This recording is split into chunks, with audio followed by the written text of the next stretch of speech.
Vamos ver alguns exemplos? Então imagine o seguinte, se eu quiser armazenar a quantidade de produtos em uma compra de supermercado, né? A quantidade de produtos vai sair um cupom fiscal de uma compra de supermercado. Vou falar lá quantos produtos você comprou no total. E eventualmente a gente poderia pensar no total do valor a pagar, na quantidade de cada produto especificamente, no preço de cada produto, no código de cada produto, no nome de cada produto e por aí vai.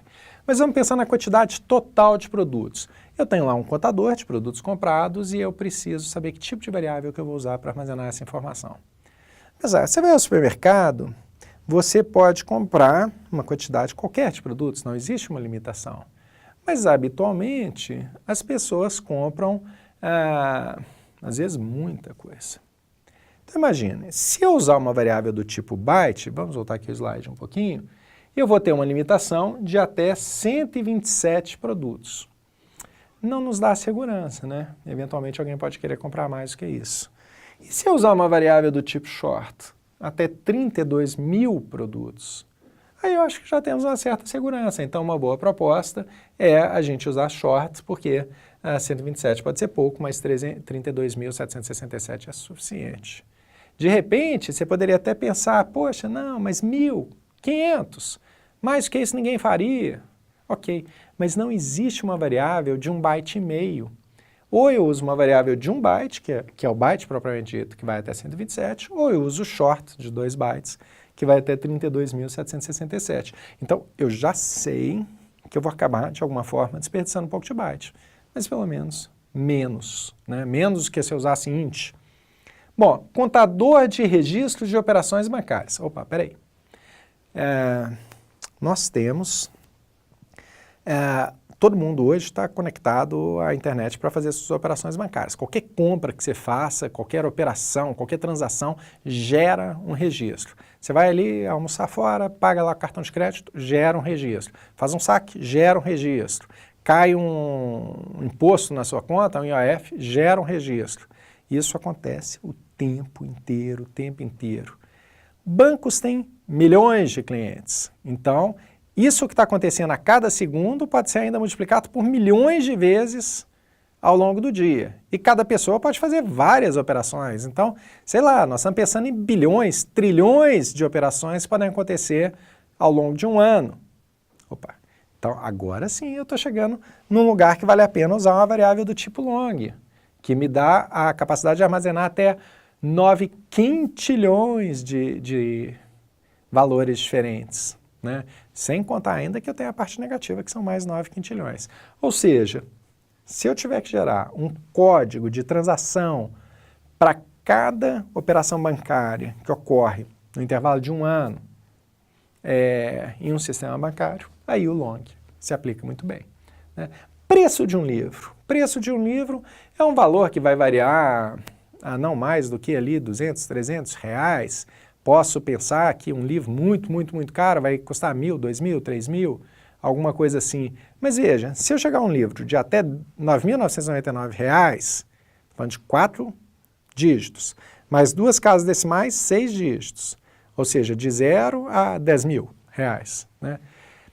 Eu não vou gastar um double, correto? O double de 8 bytes é um desperdício, porque o double me permite armazenar valores muito maiores. Então eu fico com um float, que me dá precisão suficiente para armazenar essa informação, mesmo que também ainda tenha mais precisão, mais capacidade, né, do que eu preciso. Vamos voltar aqui também, vejam a quantidade de casas decimais que o float me permite armazenar. Eu só preciso de 2. Mas tudo bem. Eu não tenho um número real de 2 bytes, então eu fico com o float, que são 4 bytes, mas menos do que o double, que são 8. Né? Eu consigo manter uma economia de 50% nesse caso. Então, são algumas alternativas, alguns exemplos, só para a gente ver que não faz sentido eu usar variáveis long ou int para tudo, porque eu vou acabar desperdiçando byte. Se você for falar assim, não, mas eu vou comprar só 3 livros, tudo bem, você vai desperdiçar poucos bytes, mas pensa que nós estamos falando sempre de sistemas que vão ter um volume de dados muito grande, muitas operações, muitas transações, como eu falei o caso do banco, que são milhões de operações por dia, se eu multiplicar ali meus 3, 4 bytes que eu perco a cada registro por 1 milhão, já são então 3, 4 milhões de bytes desperdiçados a cada dia, né? E aí sim a gente chega naquele argumento que nós estamos jogando dinheiro fora se a gente não fizer uma otimização desse sistema. Muito bem.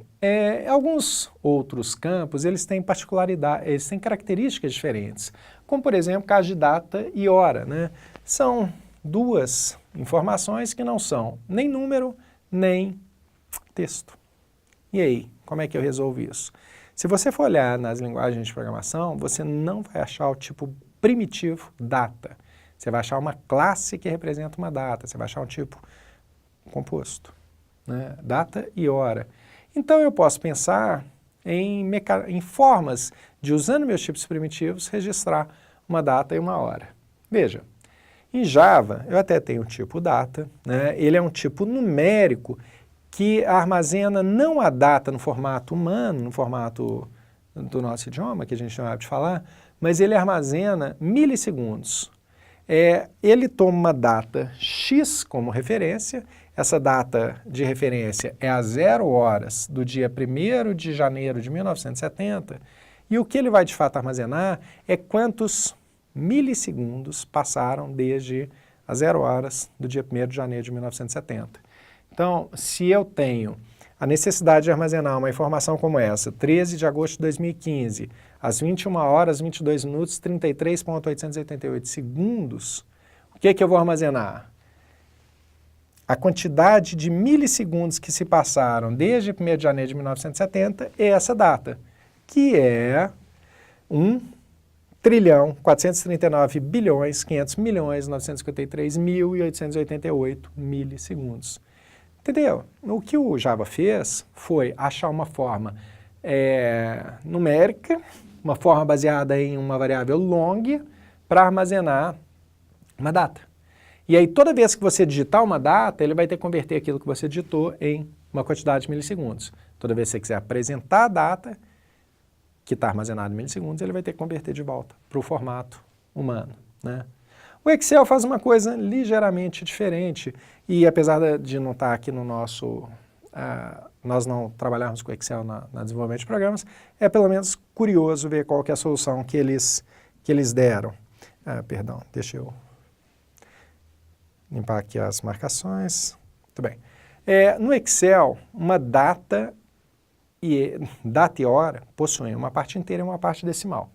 A parte inteira indica o número de dias passados desde 1º de janeiro de 1900. Ok? Então, quantos dias já passaram desde 1º de janeiro de 1900? Então, a parte inteira que o Excel, do valor que o Excel armazena, é usada para essa quantidade de dias. E a parte decimal indica a fração de um dia. Ou seja, para o Excel, cada unidade representa um dia. Então, 1 hora representa uma fração 1/24. Ok? 1 minuto seria esse valor ainda dividido por 60. 1 segundo seria ainda esse valor dividido por 60. Então, se eu quiser calcular a diferença de dias entre duas datas, basta eu fazer a subtração da parte inteira. Se eu quiser saber quantas horas passaram entre um momento e outro, basta eu fazer de novo a subtração das partes decimais. Se tiver virado o dia, só multiplicar cada unidade por 24 para saber quantas horas tem. Mas a ideia é parecida com a do Java. O Java usou uma variável inteira para representar a quantidade de milissegundos passados desde um dado momento. O Excel usou uma variável real, um número real, para armazenar quantos dias passaram desde uma data e a fração da unidade, a fração desse número, representa horas, minutos e segundos, né?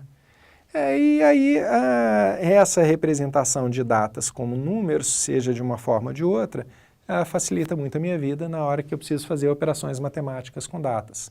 como eu disse, calcular a diferença de data, fazer projeção futura do tipo, o boleto vence a primeira parcela hoje, a segunda daqui a 30 dias, 60 dias, 90 dias. Fica fácil a gente fazer a operação desse jeito, ok? Muito bem. Alguns campos parecem números, mas não são, né? Quando a gente pensa em número, nós temos que pensar em coisas que podem ser colocadas dentro de operações matemáticas. Posso fazer soma, subtração, comparação, posso fazer multiplicação, tem que fazer sentido.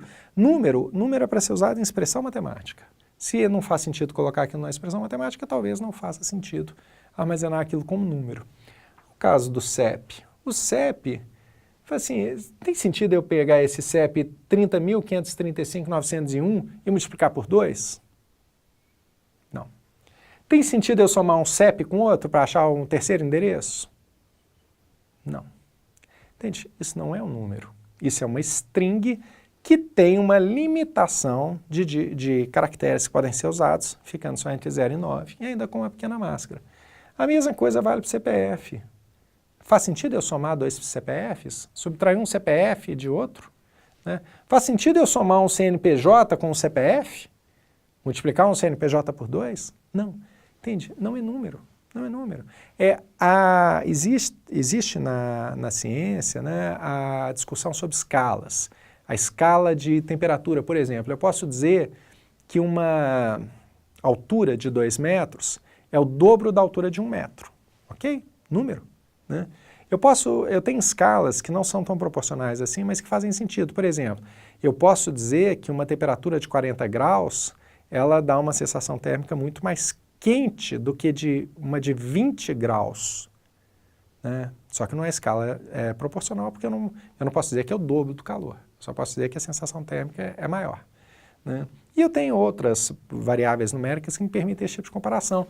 Agora, eu posso dizer que, por exemplo, um CPF que começa com 072, ele tem me permite fazer qualquer inferência em relação a outro CPF que começa com 131?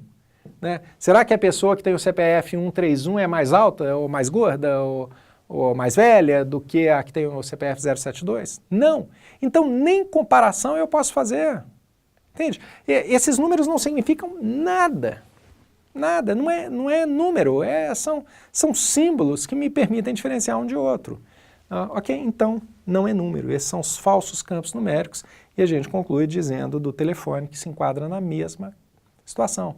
Normalmente, a estrutura de dados que eu vou usar para armazenar isso não é numérica, é string. Tá, tudo bem.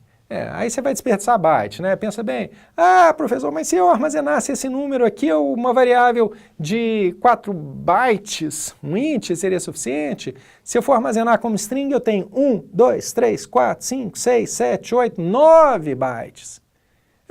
Faz parte. Né?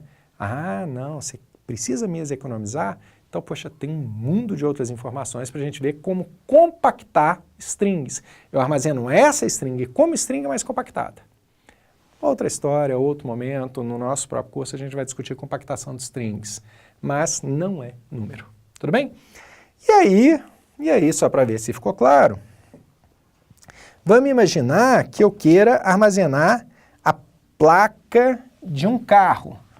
Né? Vamos pensar aqui numa placa bem criativa. A, B, C, 1, 2, 3, 4. A placa de um carro.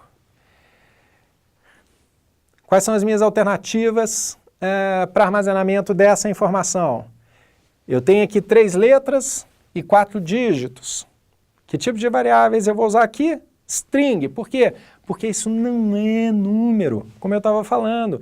Eu não multiplico placa de carro, eu não subtraio, eu não faço operação nenhuma com ela, não faz sentido. Eu não posso dizer nada sobre um carro que tem a placa 2567, não faz diferença nenhuma. Eu apertei alguma coisa esquisita aqui. Não tem relação nenhuma entre essas duas informações, isso não é número. Portanto, essa minha placa de carro vai ser armazenada como uma string. Ok? Não é um campo numérico. E é isso. Né? Então, esses campos, apesar de só trabalharem com dígitos, não são números, e eu vou usar strings para esse armazenamento.